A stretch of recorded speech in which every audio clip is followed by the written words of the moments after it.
It's 3 in the morning, and you wake up from a deep sleep dripping in sweat. You attempt to slow your heavy breath and feel slight relief realizing it was just a bad dream. But then, it happens again. The next night and the next night. Over and over in a constant, endless loop. A cold chill surrounds your body, and you realize you can't move. You're awake, frozen in terror. You suddenly realize you're not alone. Is it a ghost, a demon, or something else darker in nature, watching you? Terror courses through your veins, and your heart feels like it's going to jump out of your chest.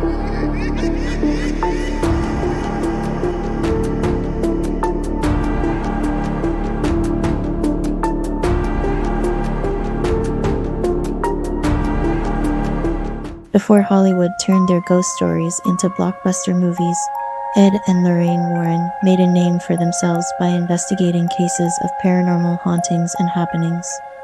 If you look into the most notorious cases of hauntings, possessions, and paranormal phenomena in the last 50 years, you'll probably find out they were investigated by this famous paranormal couple. A Navy veteran and police officer, Ed Warren believed in the supernatural from an early age, having grown up in a reportedly haunted house. Lorraine, who grew up just blocks from Ed, demonstrated psychic abilities in early childhood, being able to see auras around the nuns at her Catholic school. Ed and Lorraine began dating when they were both 16, and they married 2 years later. Ed eventually began studying demonology and founded the New England Society for Psychic Research in 1952. The Warrens would go on to investigate hundreds of cases related to hauntings and demonic possession. After Ed passed in 2006, Lorraine served as a consultant for the Conjuring movie franchise, which is based on the cases she and Ed investigated together. Today, we will dive into some of the most famous and terrifying cases the Warrens investigated.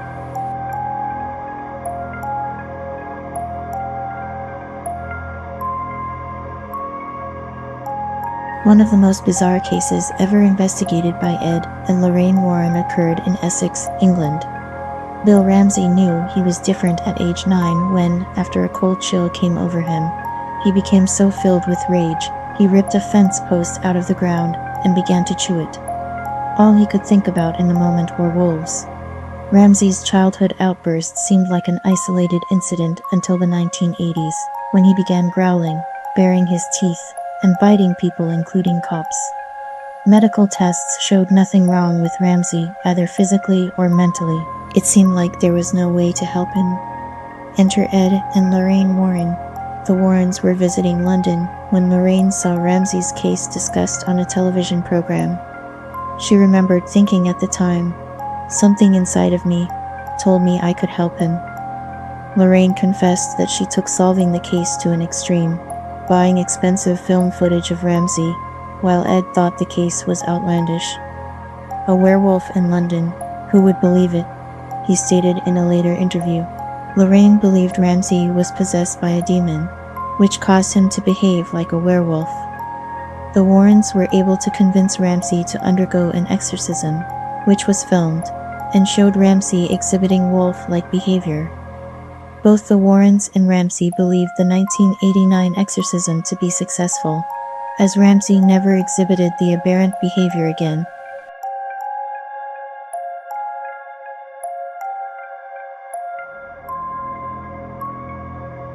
Sometimes known as the demon murder case, the Devil Made Me Do It case involved the demonic possession of a young boy.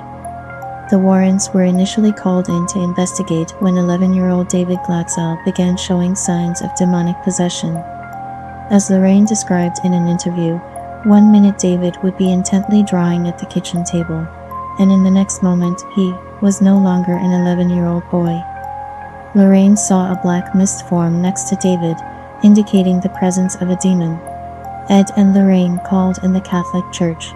A team of 6 priests, including 3 from the Vatican, performed an exorcism on David.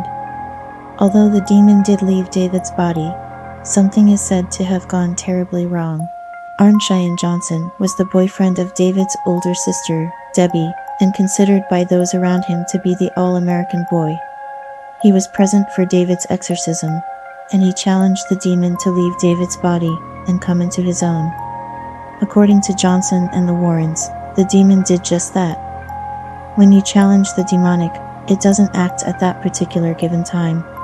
It waits until you are the most vulnerable, and then it strikes, Lorraine said of the incident. It was shortly after the exorcism that Johnson fatally stabbed Alan Bono, Debbie's boss and landlord, during a heated argument. Johnson said the demon forced him to commit the crime. Johnson was eventually convicted of manslaughter and served time in prison. Lorraine Warren later consulted on a book adaptation of the case, The Devil in Connecticut.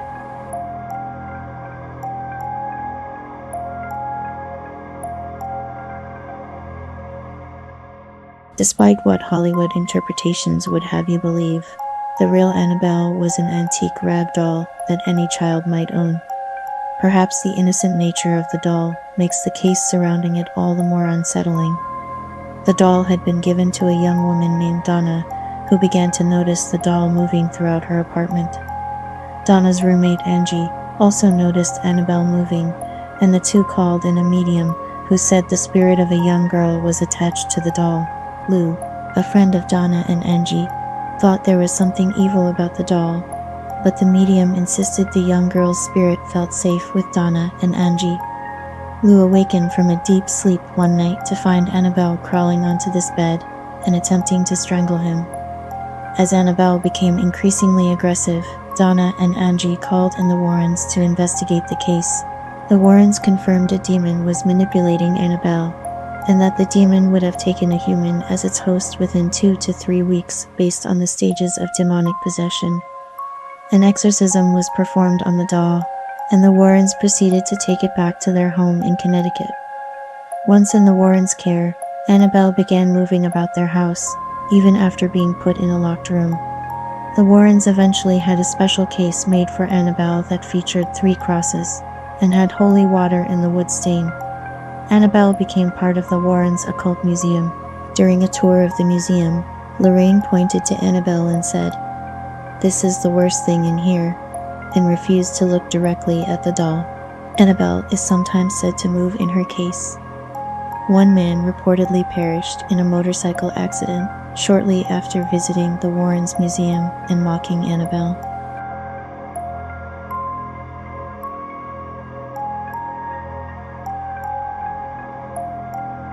The case of the Snedeker family haunting began in 1986, when Carmen and Al Snedeker rented a home in Southington, Connecticut.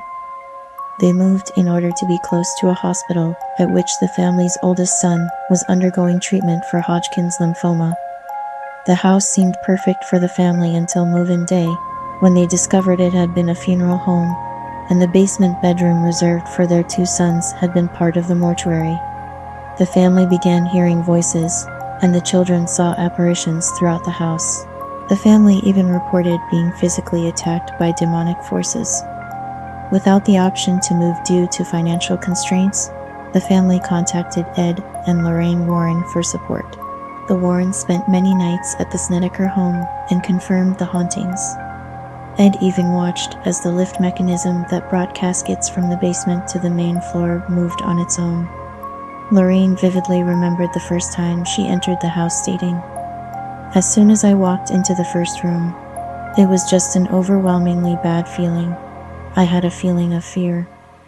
The Catholic Church performed an exorcism on the house at the Warrens' request, and no other families have reported paranormal activity. Lorraine also noted the 2009 film, The Haunting in Connecticut, exaggerated some aspects of the case. Lorraine added 2 scientists stayed with her and Ed during a nighttime investigation because they were skeptical, only to flee the home in the middle of the night.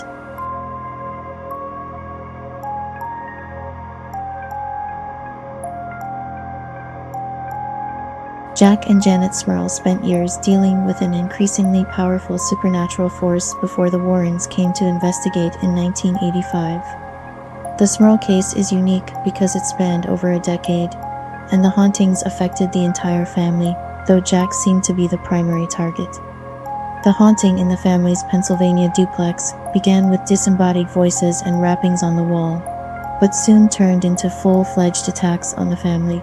Jack and Janet, Both said they levitated off their beds one night, and Jack reported he was assaulted multiple times by an evil spirit known as a succubus.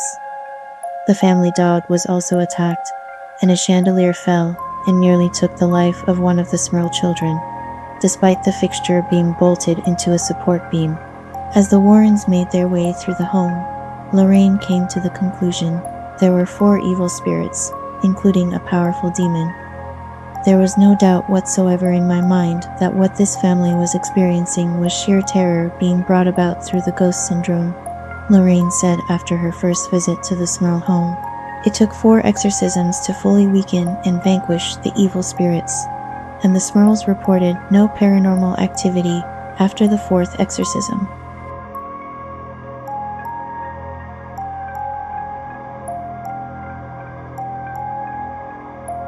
From 1977 to 79, the Enfield Poltergeist was an active case in England that captured massive media attention.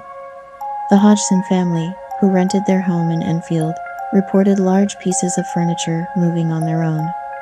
The mother, Peggy, even called the police, and one officer reported seeing a small table slide across the floor. In fact, more than 30 visitors to the home reported poltergeist activity, which included moving furniture, wrappings, and voices. Peggy's adolescent daughters, Margaret and Janet, seemed to be the target, often going into trances and speaking in guttural voices. The Enfield Poltergeist case is unique because of the extensive video footage taken in the home during the prolonged investigation. This case holds the distinction of being the Warrens' first major investigation after Amityville. However, they were not as involved in the case as the film adaptation, The Conjuring 2, suggests. Ed did say of the case, "Those who deal with the supernatural day in and day out know the phenomena are there, there's no doubt about it." In reference to the video footage taken inside the Hodgson home, Ed noted, "Now, you couldn't record the dangerous, threatening atmosphere inside that little house, but you could film the levitations, teleportations, and dematerialization of people and objects that were happening there, not to mention the many hundreds of hours of tape recordings made of these spirit voices speaking out loud in the rooms." Although skeptics say the case was a hoax, the Warrens stood by their findings of paranormal activity.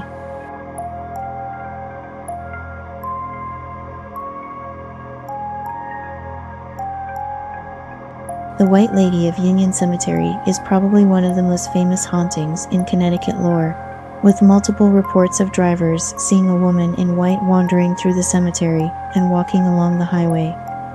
One man even claimed he saw the White Lady standing in the road, while a male apparition appeared next to him inside his car.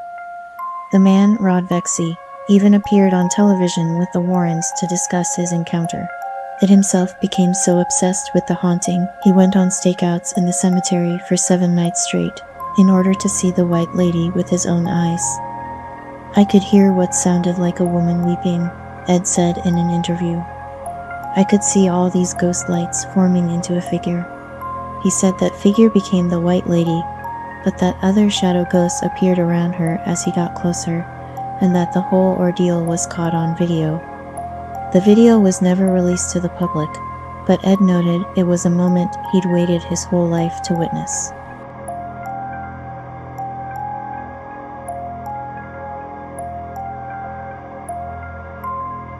Although the infamous Borley Rectory burned down decades before the Warrens came to investigate, the neighboring Borley Church still stands, and the church is said to be a site of paranormal activity. The original Borley Rectory was reportedly built on the site of an old monastery, where a nun was buried alive in the walls of the building after attempting to run off with a monk. The subsequent hauntings were made famous by Harry Price, one of the first paranormal investigators, who documented a long series of phenomena that remains a matter of debate.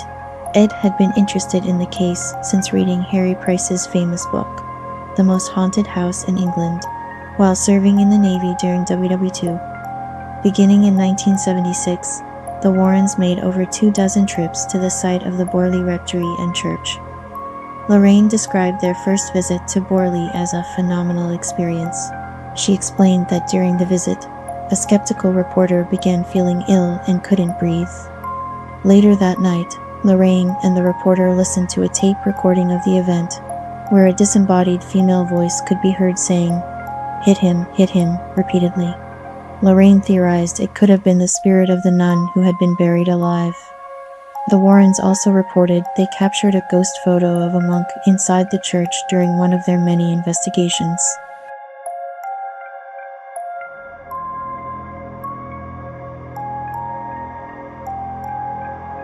Before the Warrens investigated the Smurl family or the Amityville case, they made a series of trips to Harrisville, Rhode Island, where the Perron family was being terrorized by increasingly powerful evil spirits. Carolyn and Roger Perron purchased the 14-room, 18th-century farmhouse in 1971 to raise their 5 daughters, and they wrote off initial paranormal activity as the quirks of an old home. However, as activity escalated, Carolyn researched the home and discovered it had been in the same family for generations and was the site of a possible slaying as well as multiple hangings in the attic. It had also reportedly been home to a woman named Bathsheba Sherman, who was said to have been a practicing Satanist and child slayer. As the haunting grew stronger, the Perrons would smell rotting flesh and levitate in their beds. Lorraine and Ed conducted a seance that quickly turned dangerous when Carolyn became possessed by an evil spirit. One of Carolyn's daughters remembers her mother speaking in tongues, levitating from her chair, and being thrown across the room. Roger asked the Warrens to leave and never come back. Reflecting on the case years later, Lorraine recalled, "I knew the house was haunted. All I had to do was walk in it. We just had to find the source." The case would later be combined with The Haunting of Annabelle, the doll, as the plot of the 2013 film The Conjuring, on which Lorraine was a consultant.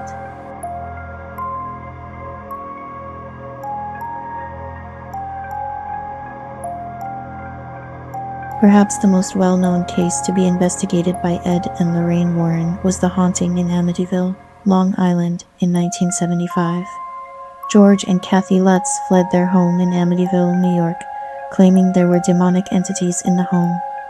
Only a year earlier, Ronald Butch DeFee had been charged with slaying his parents and 4 siblings in the home while they slept, testifying that he had been possessed by a demon. After the Lutz's traumatic experience, Ed and Lorraine Warren were called in to investigate the credibility of these demonic forces, with a full camera crew in tow. The Warrens investigated the large Dutch colonial home and said they experienced the evil firsthand. Ed was reportedly pushed in the basement, the site of demonic activity, while saying prayers. Lorraine felt ill in the house and sensed a demonic presence. The image of a young boy was also captured on film, although no children were present at the time. Ed considered the photo as proof of a haunting, and he believed it to be the spirit of one of the DeFee children. In an interview years later, Ed stated their experience in the house was much more horrific than the book or film.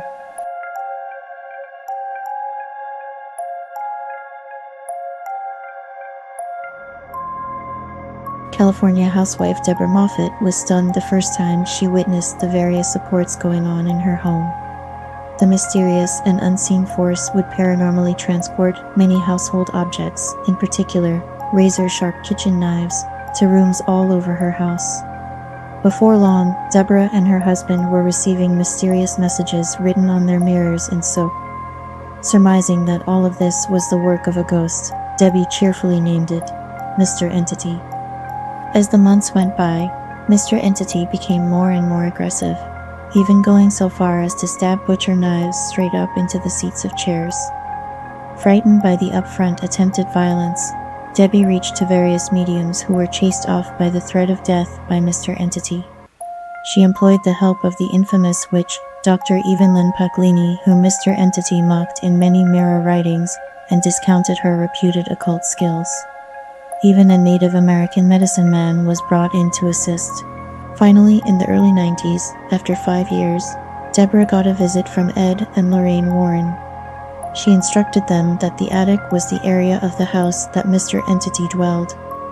Lorraine took it upon herself to use her clairvoyant skills to put together a picture of what it was she was dealing with.